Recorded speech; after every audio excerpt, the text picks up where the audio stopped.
بسم اللہ الرحمن الرحیم۔ میرے دوستو، ایک مرتبہ حضور اقدس صلی اللہ علیہ وسلم بازار تشریف لے گئے۔ وہاں آپ نے دیکھا کہ ایک شخص گندم بیچ رہا ہے۔ آپ اس کے قریب چلے گئے اور گندم کے ڈھیر میں اپنا ہاتھ ڈال کر اس کو اوپر نیچے کیا تو یہ نظر آیا کہ اوپر تو گندم اچھی ہے، لیکن نیچے جو گندم ہے بارش کے پانی کی وجہ سے وہ گیلی ہو چکی ہے، اور گیلی ہو کر وہ گندم جو ہے خراب ہونے کے قریب ہے۔ اب دیکھنے والا جب اوپر سے دیکھتا ہے تو اس کو تو یہ نظر آتا ہے کہ گندم بہت اچھی ہے۔ حضور صلی اللہ علیہ وسلم نے ایک شخص سے فرمایا کہ تم نے یہ خراب والی گندم اوپر کیوں نہیں رکھی، تاکہ خریدار کو معلوم ہو جائے کہ یہ گندم ایسی ہے، وہ لینا چاہے تو لے لے، نہ لینا چاہے تو چھوڑ دے۔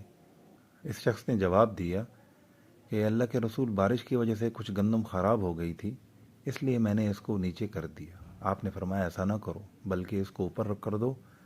پھر آپ نے فرمایا من غش فلیس منا، جو شخص دھوکہ دے وہ ہم میں سے نہیں، یعنی جو شخص ملاوٹ کر کے دھوکہ دے کہ بظاہر تو خالص چیز بیچ رہا ہے لیکن حقیقت میں اس میں کوئی دوسری چیز ملا دی گئی، یا بظاہر تو پوری چیز دے رہا ہے لیکن حقیقت میں وہ کم دے رہا ہے، تو یہ غش ہے اور دھوکہ ہے۔ اور جو شخص یہ کام کرے وہ ہم میں سے نہیں، یعنی مسلمانوں میں سے نہیں۔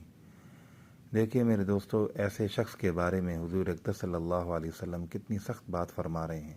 لہٰذا جو چیز ہم بیچیں اس کی حقیقت خریدار کو بتا دیں کہ اس کی یہ حقیقت ہے، لیکن خریدار کو دھوکے میں اور اندھیرے میں رکھنا یہ منافقت ہے، مسلمان کا یہ کام نہیں ہے۔ تو ایک واقعہ امام ابو حنیفہ رحمۃ اللہ علیہ کا بھی کتابوں میں آتا ہے کہ امام ابو حنیفہ رحمہ اللہ بہت بڑے اللہ والے تھے اور بہت بڑے تاجر بھی تھے، کپڑے کی تجارت کرتے تھے، بڑے سے بڑے نفع کو اس حدیث پر عمل کرتے ہوئے قربان کر دیا کرتے تھے۔ ایک مرتبہ ان کے پاس کپڑے کا ایک تھان آیا جس میں کوئی عیب تھا، چنانچہ آپ نے اپنے ملازموں سے یہ کہا کہ جس پر یہ بیچو گے اس کو بتا کر بیچنا کہ اس کے اندر یہ عیب ہے۔ چند دنوں کے بعد ایک ملازم نے وہ تھان فروخت کر دیا، عیب بتانا بھول گیا۔ جب امام صاحب نے پوچھا کہ اس تھان کا کیا بنا، ملازم نے کہا حضرت وہ تو میں نے دے دیا۔ اب اگر کوئی اور مالک ہوتا تو وہ ملازم کو شاباش دیتا کہ تم نے عیب دار تھان فروخت کر دیا، مگر امام صاحب نے پوچھا کہ کیا تم نے اس کو عیب بتایا تھا؟ ملازم نے جواب دیا جی حضرت وہ تو میں بھول گیا، میں نہیں بتا سکا۔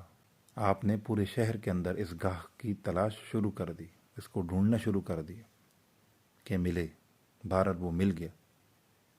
تو آپ نے بتایا کہ آپ جو تھان میرے دکان سے خرید کر لائے تھے اس میں فلاں عیب ہے، اس لیے آپ وہ تھان مجھے واپس کر دیں۔ اگر اسی عیب کے ساتھ رکھنا چاہیں تو آپ کی خوشی کی بات ہے۔ آج کل ہمارا حال کیا ہے؟ آج کل ہم لوگوں کا حال یہ ہے کہ نہ صرف یہ کہ عیب نہیں بتاتے، بلکہ جانتے ہیں کہ یہ عیب دار سامان ہے، اس میں فلاں خرابی ہے، اس کے باوجود قسمیں کھا کر اس کو یقین دلاتے ہیں کہ یہ بہت اچھی چیز ہے، جی اعلیٰ کوالٹی کی ہے، اس کو خرید لیں۔ ہمارے اوپر یہ جو اللہ جل شانہ کا غضب ہو رہا ہے یہ کہ پورا معاشرہ عذاب میں مبتلا ہے، ہر شخص بدامنی اور بے چینی اور پریشان ہے، کسی شخص کی بھی جان مال ابرو محفوظ نہیں۔ یہ عذاب ہمارے انہی گناہوں کا نتیجہ اور وبال ہے کہ ہم نے حضرت محمد صلی اللہ علیہ وسلم کے بتائے ہوئے طریقوں کو چھوڑ دیا۔ سامان فروخت کرتے وقت اس کی حقیقت لوگوں کے سامنے واضح نہیں کرتے، ملاوٹ، دھوکہ، فریب عام ہو چکا ہے۔ اللہ جل شانہ ہماری ان چیزوں سے حفاظت فرمائے۔